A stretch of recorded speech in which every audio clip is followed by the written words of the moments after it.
So the machine we have behind us is a 1908 Dolbeer steam logging machine, and its purpose was to pull logs through the forest so that they would eventually be transported to the sawmill.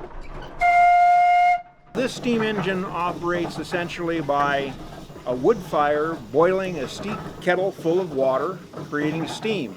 It carries a variety of whistles on it, but back in the day, really, it only had one whistle for purposes of communication within the forest. If there was a need for communication over the side of a hill, they would have what's called a whistle pump. A small boy had a wire that was attached to the whistle, and he would watch the logging operation below and then pull the whistle at the right time so that the steam engineer could engage the machinery and pull the log up from an area where the engineer couldn't exactly see it. So what we will be doing is a demonstration of how this machine actually moved logs through the forest. Essentially, the loggers would drop the trees, and this machine would roll the logs into two-pole chutes, which is basically a road through the woods. They would drag these logs through the woods, eventually dumping them into Shaver Lake.